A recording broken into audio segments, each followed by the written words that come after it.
You ever feel like you're just the sum of your resume, or your mistakes, or maybe just what other people think about you? It's exhausting, right? But what if your real identity, the core of who you are, was actually written down in the very first pages of, well, the story of everything? Today, we're going to dive into the book of Genesis, and we'll see that it's not just some old story about the beginning of the world. It's about the beginning of your story. I mean, think about it.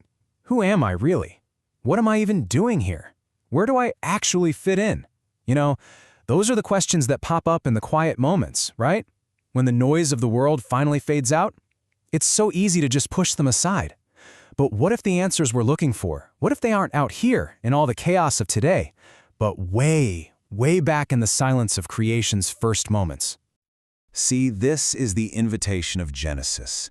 It's a call to find out who we are, not based on what we do or what people say about us, but based on the original blueprint, the one drawn up by the Creator himself. So let's go. Let's head back to the very beginning, not just for a history lesson about the world, but to find ourselves again, right there in the heart of God. All right, so when you think about the creation story, you probably picture a list, right? Day 1, this. Day 2, that. But it's so much more than a checklist. Let's zoom in on day 4. This is where God doesn't just make stuff to hang in the sky. He starts bringing order and real meaning to the very fabric of our lives. He brings order to time itself. Just listen to the purpose here. It's not just, let there be light. No, the sun, the moon, the stars, they're created for a reason. They're way more than just giant cosmic light bulbs.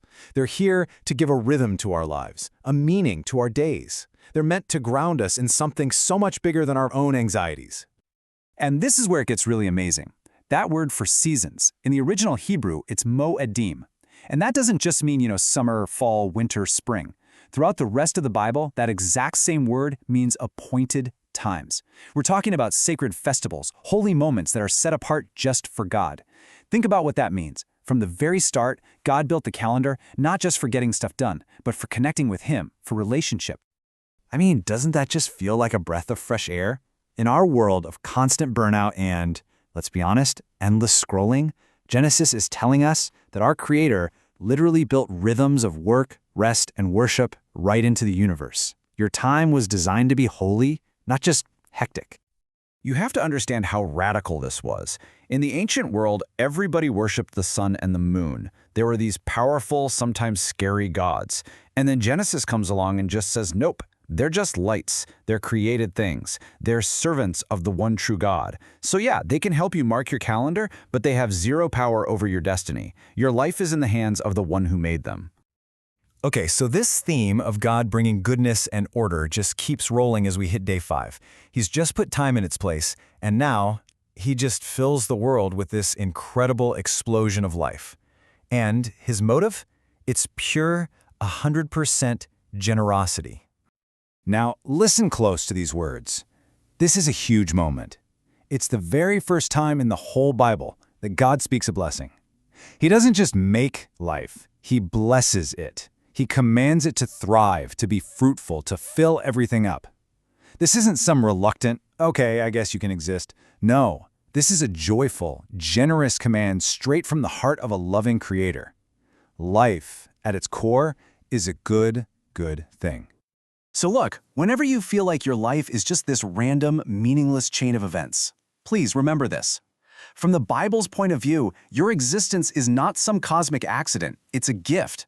God's original plan, His design for everything, was for abundant, flourishing life. So even when things get dark, and they do, this is the truth we can hold on to. God's first thought and His final word for you is life. And everything we've talked about, it's all been building up to this, the absolute climax of the entire creation week. On day 6, God makes something completely different, something totally unique. This is the pinnacle of His creation, and it's the very foundation of what makes us, us. And right here, the whole rhythm of creation just pauses. There's this moment of divine conversation. Let us make. Whoa, this isn't just another command. This isn't an afterthought. This is the deliberate personal decision that defines humanity. Your life isn't a mistake. Your existence is the result of a divine council meeting. You were planned. So what on earth does it mean to be made in God's image? Well, the Hebrew word here is tselem.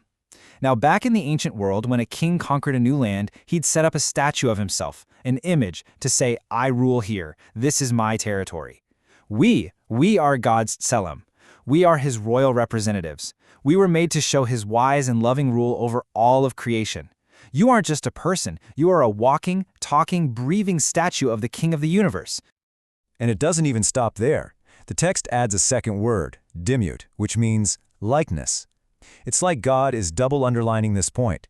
It's not just about the job we have, our role as representatives. It's also about our character.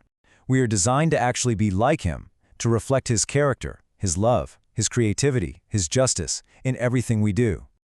And friends, this changes everything.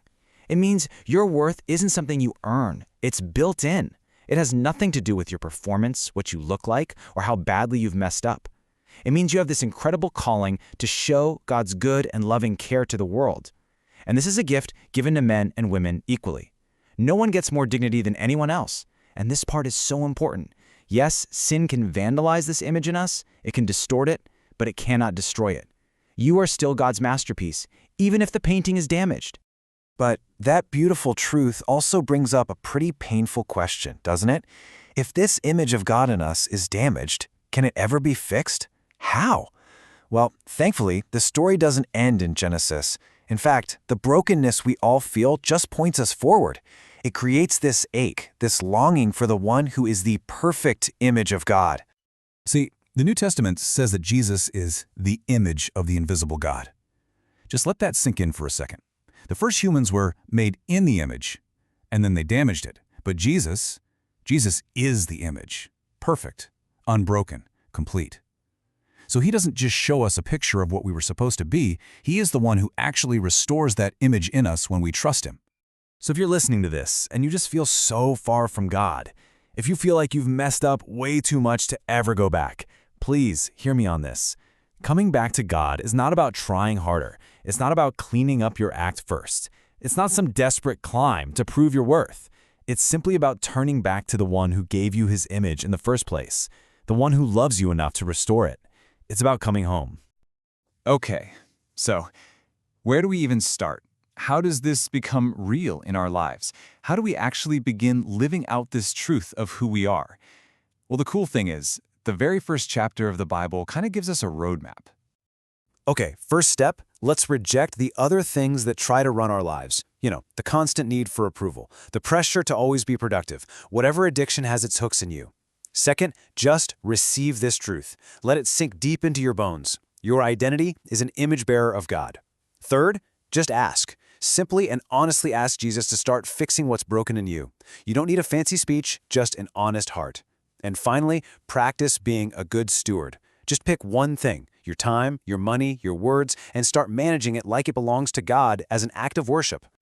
Maybe the best way to wrap this up is just with a simple prayer, a prayer that uses the language of creation itself.